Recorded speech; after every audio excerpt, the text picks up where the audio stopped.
I never thought my life would change because of a 3-year-old girl. A man like me is shaped by blood, power, and fear, not by innocence. That morning in Buffalo, I sat alone at Rosemary's Café with a black espresso in my hand, pretending I didn't feel the ache in my chest that had been growing for years. People looked at me the same way they always did, with fear. Nobody came close unless they had to. Nobody ever asked how I felt. Nobody cared if I looked tired or alone. I built that kind of world myself, and I lived in it for 20 years. So when the tiny blonde girl stopped in front of my table, I thought I imagined her. She looked up at me with bright blue eyes, eyes that saw no danger, no warning. Her voice was soft and serious as she asked the question no adult had ever dared to ask me. "Are you okay, sir?"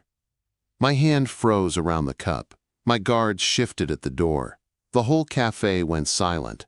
For the first time in years, I didn't know what to say. I just stared down at the child, staring back at me as if I were not the most feared man in Buffalo, but just another stranger with a sad face. Before I could speak, a young woman rushed forward. Her hair was a soft brown that fell over tired shoulders, and her blue waitress uniform had been washed so many times the color had faded. She scooped the girl into her arms with shaking hands. "Becky, no, you can't walk up to people like that. I'm so sorry, sir." She kept her eyes down, as if looking at me too long might cost her something.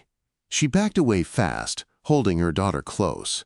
I didn't answer. I didn't even blink, but something moved inside my chest in a way I didn't recognize. Something warm, something foreign. Then the child waved at me over her mother's shoulder, a small, sweet wave, as if she saw me. The man, not the monster everyone believed in. I watched them go, feeling something crack deep inside me. For the first time in 5 years, I left more than a $20 bill beneath my cup. I left $500 and walked out before anyone could question why. 3 days later, I came back. Same table, same time, same view of both entrances. That never changed. When you run an empire built on fear, you learn to see danger before it sees you. Grace, that was her name. I read it on her tag when she placed my espresso in front of me without meeting my eyes. "Your daughter has courage," I said. I surprised myself by speaking at all. Grace looked at me then, just for a moment. There was no anger in her eyes, only exhaustion and worry. Those blue eyes looked like her daughter's, but older, heavier. "Becky sees the good in everyone," she said carefully. "I try not to take that away from her." That was when the little girl appeared again from behind the counter, a crayon still in her fist. Before Grace could stop her, she walked straight toward me and held out a paper.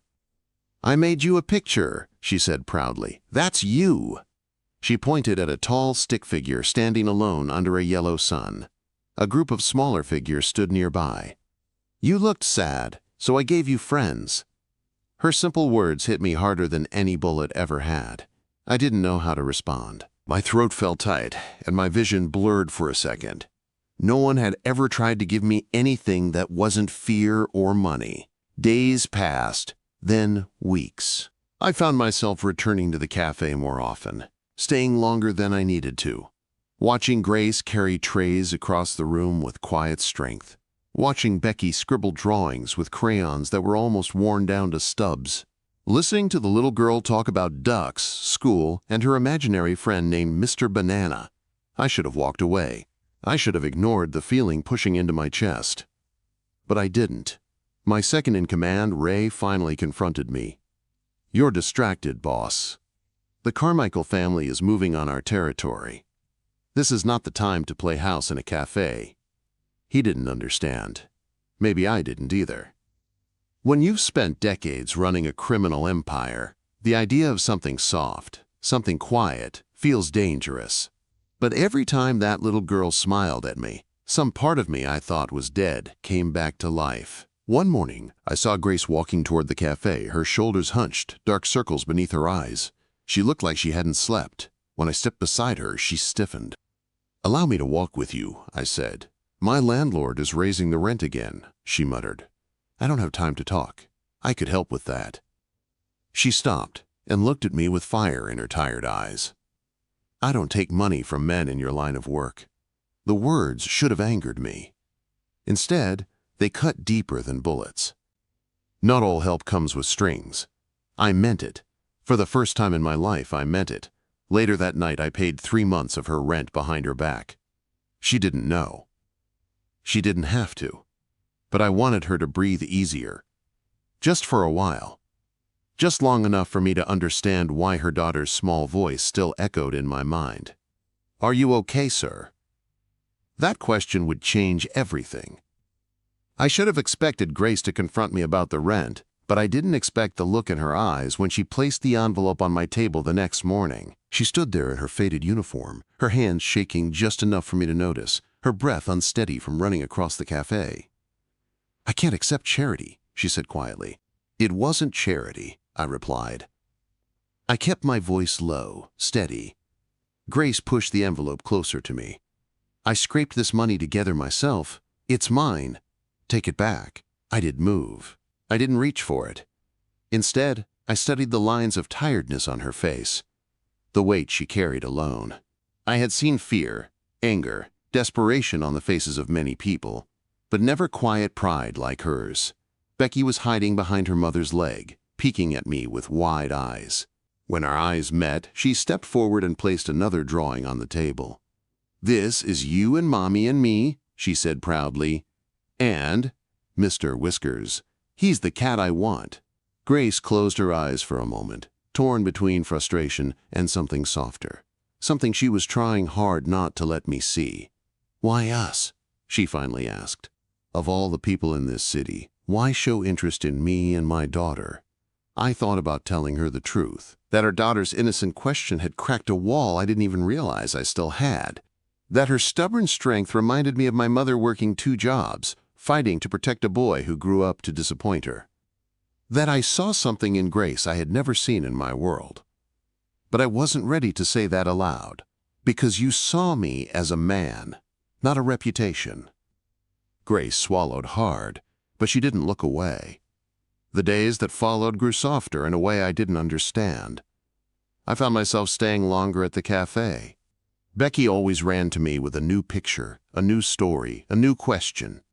Grace tried to keep her distance, but every time she laughed at something her daughter said, or every time a strand of hair fell loose around her face, something inside me settled. One rainy afternoon, as water hammered the cafe windows, Grace surprised me. "You should come to dinner," she said. "Nothing fancy. Spaghetti and meatballs. Becky wants to show you her drawings." Her voice trembled like she regretted the invitation the moment she made it. I accepted. That Friday night, I stood outside her apartment with a bottle of sparkling cider in my hand. My heart felt strange, heavy, but alive. My guards stayed outside, confused by the idea of their boss going to dinner with a waitress and her daughter. When Grace opened the door, she looked different, softer, her hair loose, her sweater warm and blue. The apartment behind her smelled like garlic and tomato sauce. A small place, but filled with warmth, something my penthouse never had. Becky ran up to me immediately and hugged my leg. "Come see my drawings. I made a whole wall for you."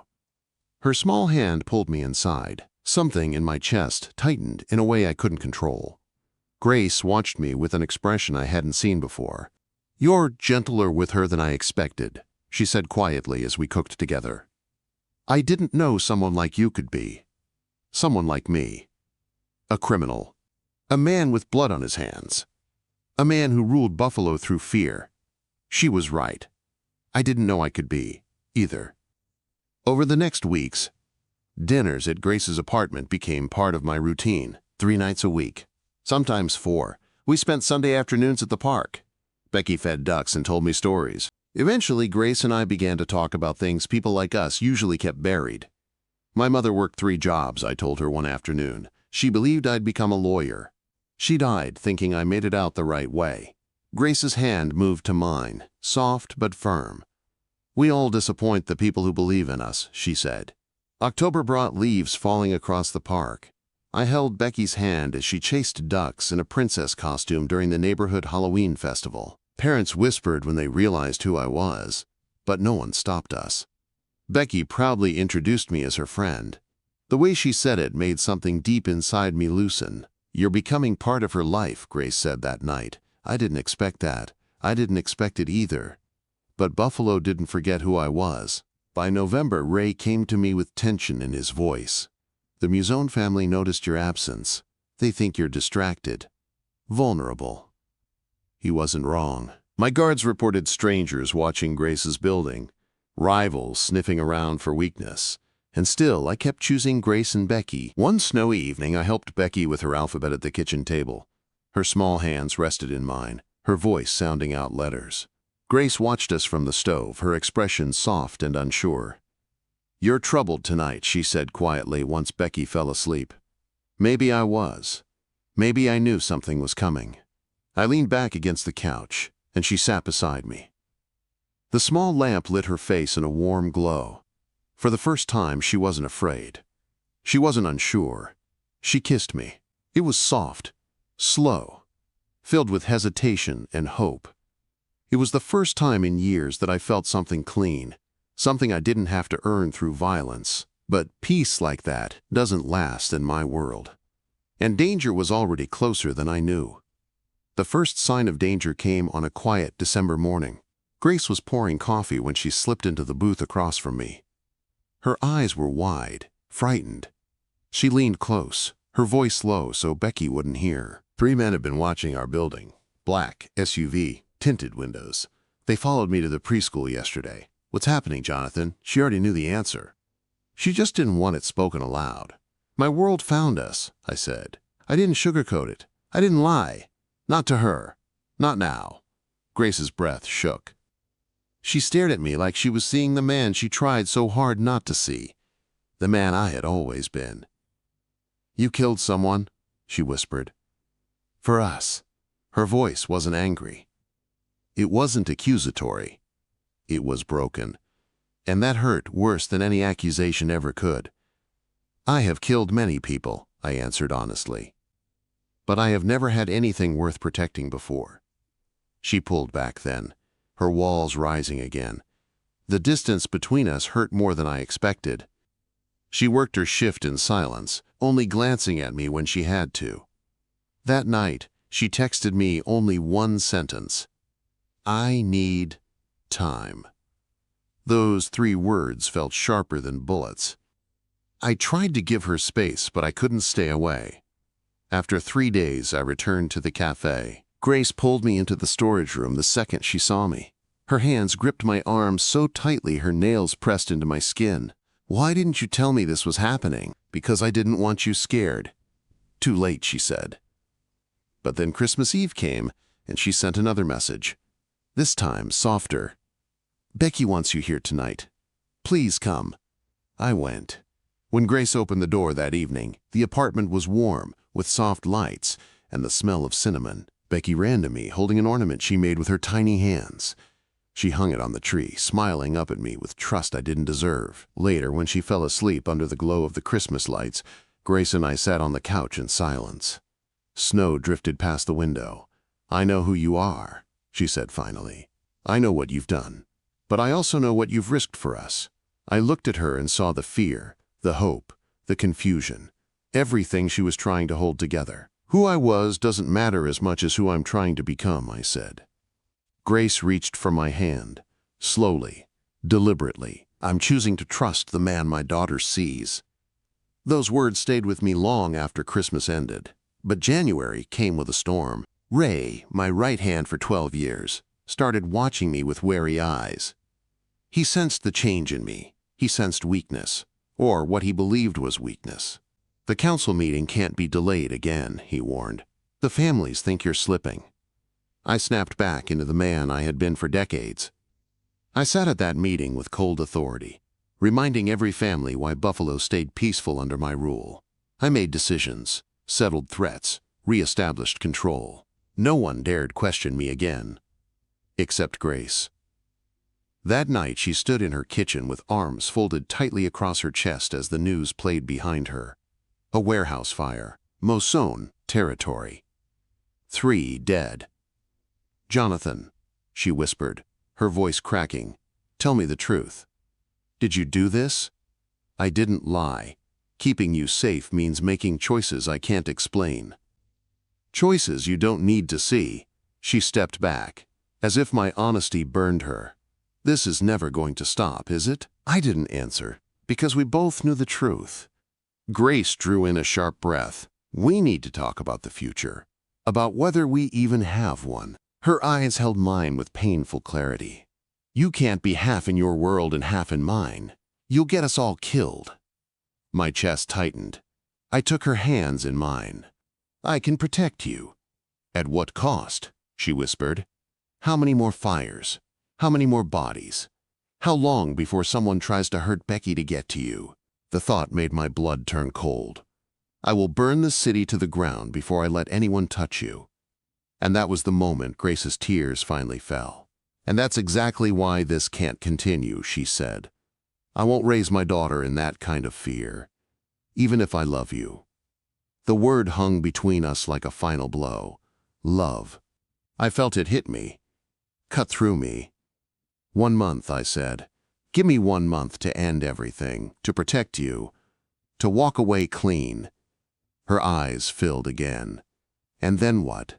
"Then you'll never see me again." The words almost killed me to say, but I meant them. It was the only way to keep them safe. The weeks that followed were brutal. I burned down my empire piece by piece, sold territories, ended deals, gave up power I'd fought decades to build. My men whispered, rivals circled, and Grace packed her life into 2 suitcases. But betrayal doesn't always come from the enemy. Sometimes it comes from the man who once called you brother.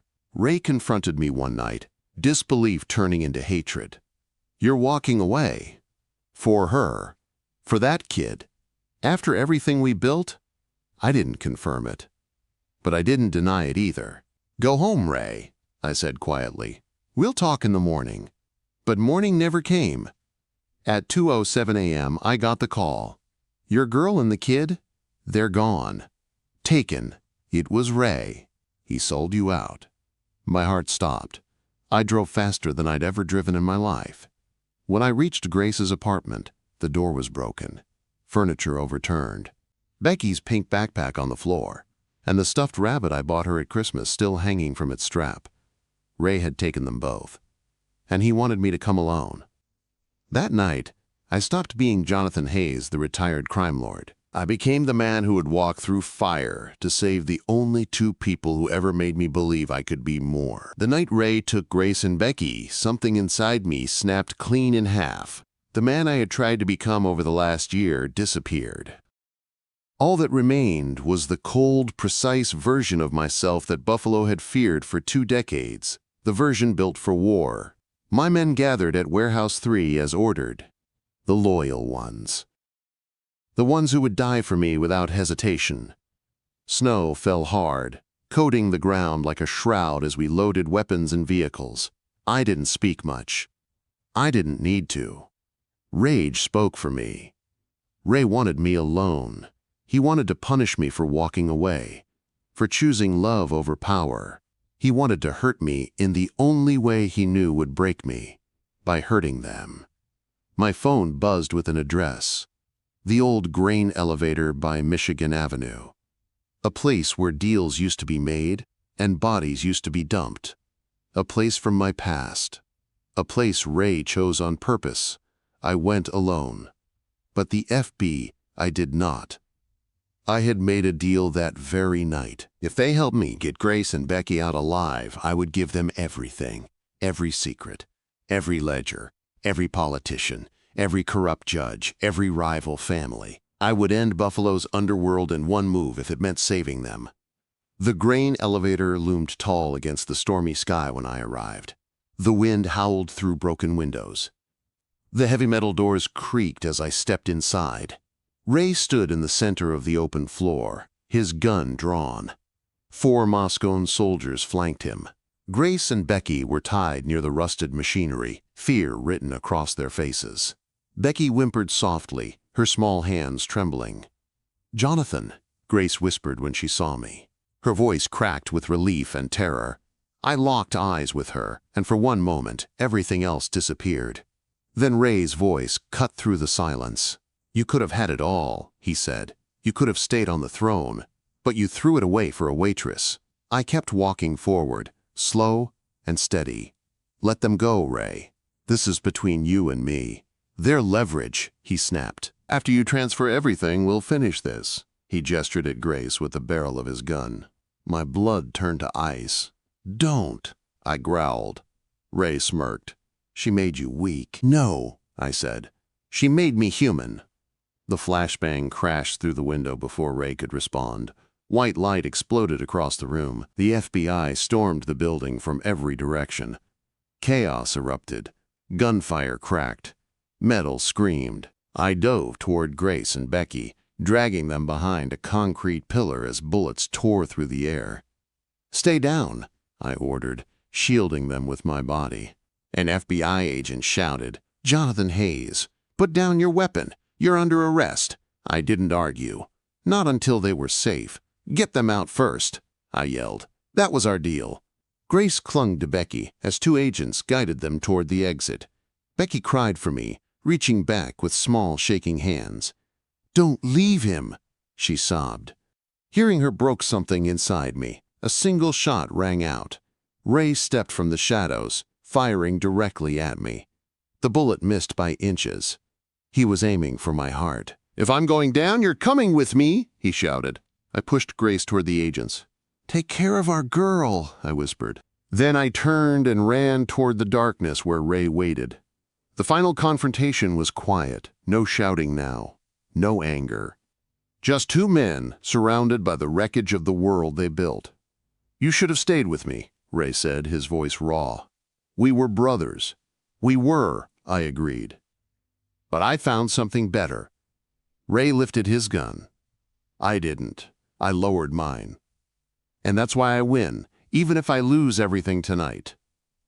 A single shot echoed. But it wasn't mine. The FBI sniper hit Ray clean through the chest. He fell instantly, his eyes wide with shock as he collapsed to the cold concrete floor. It was over. I dropped my gun and raised my hands. The FBI swarmed around me, shouting commands, forcing me to the ground. As the cuffs clicked around my wrists, I looked toward the exit just in time to see Grace clutching Becky, both of them staring at me with tears in their eyes. I mouthed the words, "You're safe." Then they were gone, and I was taken away. 3 years passed in a minimum security facility. 3 years of rebuilding from the inside out. 3 years of wanting two people I wasn't sure I'd ever see again. When I finally walked out as a free man, the sun felt strange on my face. The marshal handed me a sealed envelope and drove me northeast. "Coastal Maine," he said. "That's where your new life begins." Hours later, the car stopped at the end of a quiet lane lined with pine trees. A small blue house sat near the shore.